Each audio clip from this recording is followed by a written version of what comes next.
शुभं करोतु कल्याणम् आरोग्यं धनसंपदां शत्रुबुद्धिविनाशाय दीपज्योतिर्नमोस्तुते। आप सभी को आगामी प्रकाश पर्व दीपावली की हार्दिक शुभकामनाएं।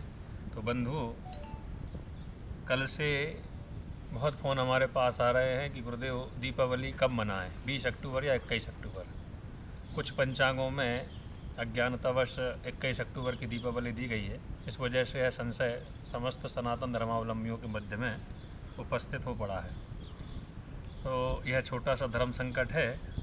काशी के ऋषिकेश पंचांग के अनुसार 20 अक्टूबर को चतुर्दशी तिथि दिन के 2:55 तक है। इसके पश्चात अमावस्या अर्थात दीपमालिका पर्व प्रारंभ हो जाएगा, जो कि अमावस्या तिथि 21 अक्टूबर मंगलवार को दिन के 4:26 तक है।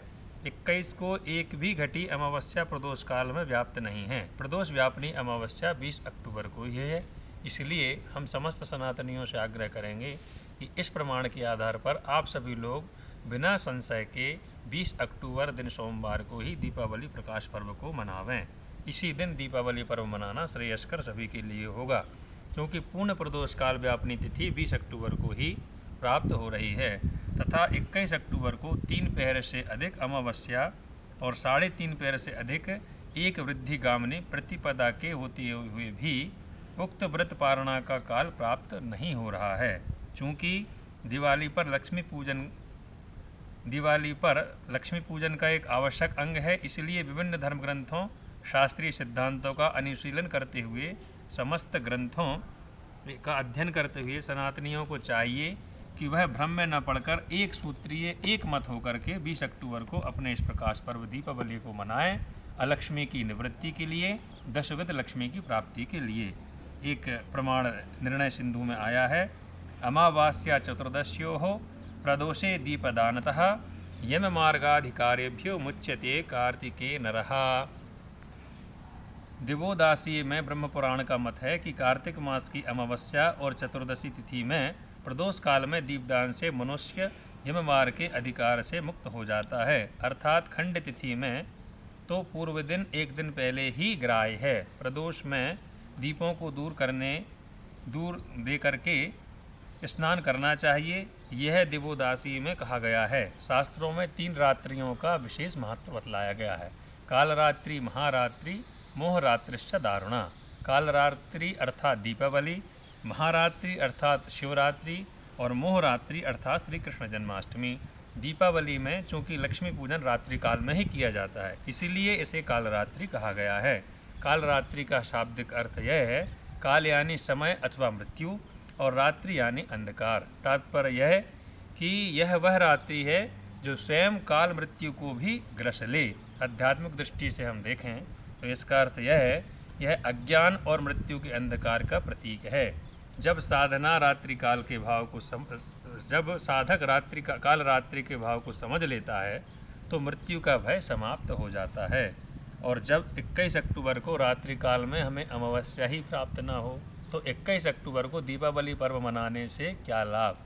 आप सभी समझदार हैं, इस बात को समझिए कि प्रकाश पर्व अंधकार पर प्रकाश की विजय का प्रतीक दीपावली है, अर्थात दीपावली रात्रि को मनाई जाती है। तो रात्रि में अमावस्या कब प्राप्त हो रही है? 20 तारीख में। 21 अक्टूबर को जब हमें दीपावली अमावस्या प्राप्त ही नहीं हो रही है तो उस दिन दीपावली पर्व मनाने से भला आपका क्या लाभ। अब यहाँ यदि प्रतिपद वृद्धि सत्व से प्रतिपदा की वृद्धि में कोई विशिष्ट वितर्क करके सिद्धि की जाए तो अन्य विषय है। जैसे वृद्धि अर्थात जब अमावस्या पूर्ण हो रही हो, प्रतिपदा उससे अधिक अगले दिन व्याप्त हो, आदि आदि। अन्यथा वृद्धि की परिभाषा जब 2 दिन प्रतिपदा सूर्योदय को प्राप्त हो रही हो तो 20 अक्टूबर को ही लक्ष्मी पूजन सिद्ध होता है। कुछ पंचांगकारों ने दीपावली को 21 अक्टूबर में दर्शाया है। इस कारण से यह भ्रम की स्थिति हम समस्त सनातन धर्मावलंबियों के बीच में उपस्थित हो गई है। इसमें दीपावली पर विस्तृत विचार विमर्श करते हुए, शास्त्रों का अवलोकन करते हुए, धर्मशास्त्र की व्यवस्था के अनुसार हम आप सभी को चाहिए कि 20 अक्टूबर को ही दिवाली मनाने का निर्णय लिया गया है। आप सभी बंधुओं से निवेदन है, आग्रह है कि आप सभी एक मत होकर के इस प्रकाश पर्व दीपावली को 20 अक्टूबर को ही मनाएं।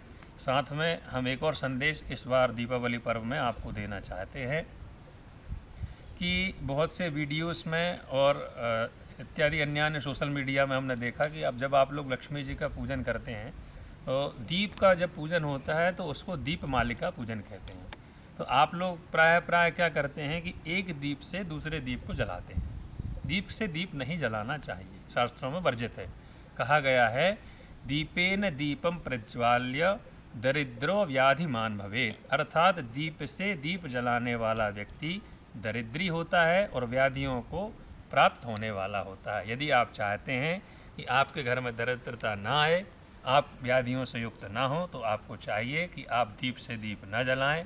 प्रत्येक दीप को पृथक पृथक रूप से प्रज्वलित करके माता महालक्ष्मी से प्रार्थना करें कि आप सभी के घर में सुख शांति समृद्धि आए, अज्ञान रूपी अंधकार आपका समाप्त हो, ज्ञान रूपी प्रकाश से आप सभी लोग प्रकाशमान हो।